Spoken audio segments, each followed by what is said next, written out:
সেই জন্য তো ঢাকার হাসপাতালে একটা চাকরি করছি। হাসপাতাল করতে তো অনেক টাকা দরকার, সরকারি চাকরি করে তো।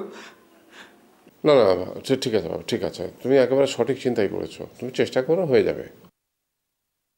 বড়ই কর্মঠ ছেলে, কয়দিন থাকলে টের পাবেন। কদিন মানে? একটু আগে না বললেন পরশুদিন চলে যাবে? না না থাক না কদিন, আমার বাসায় থেকে যদি ওর চাচার স্বপ্ন পূরণ হয় তো তাতে ক্ষতি কি? কটা দিন থেকে যাক, আমরা দেখি। কি বলো আবির? না মানে বাবা আমি বলছিলাম কি উনি। তুমি আর কি বলবো বাবা, তোমার মতো ছেলেরা সময়দের মতো ছেলেদের পাশে দাঁড়াবে, এটাই তো নিয়ম।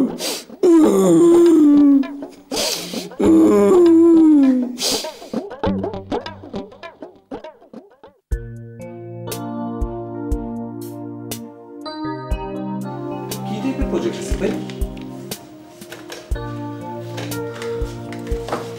ট্রি প্লান্টেশন প্রজেক্টের কথা বলছেন? হ্যাঁ। এটা আমার করা, অনেক যত্ন নিয়ে করেছি। পৃথিবী এখন পরিবেশ বিপর্যয়, গাছের কোনো বিকল্প নেই।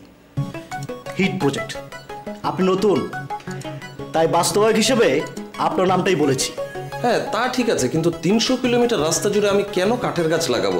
আর এসব কি গাছের নাম লিখেছেন? আমি তো জীবনে সব নামই শুনিনি, দেখা তো পরের কথা। দেখবেন কি করে, আপনি তো এর আগে এসব প্রতিষ্ঠানে চাকরি করেননি। প্রতিষ্ঠানে কাজ না করলেও আমি গাছ চিনি, ঠিক আছে? আর এসব গাছ লাগালে যে পরিমাণ ভূমি অনাবাদী হবে, কাঠ থেকে আয় হবে কিন্তু অনেক কম।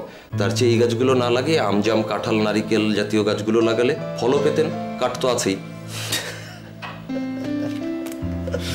কি হলো আসিফ ভাই, আপনি হাসছেন কেন? আমি কি অযৌক্তিক কিছু বলেছি নাকি? না তা হয়তো বলেননি, কিন্তু ফলের গাছের প্রজেক্ট এখানে হবে না। না কাঠের গাছের প্রজেক্ট হলে ফলের গাছের প্রজেক্ট হবে না কেন? এগুলা ওই স্যাররা জানে, আমাকে জিজ্ঞেস করে লাভ নেই ভাই। কোন স্যার, নামটা বলুন তো, আমি যাবো তার সাথে কথা বলবো, তাকে বোঝাবো। বলুন। আবির, চুপচাপ বসে থাকো এখানে।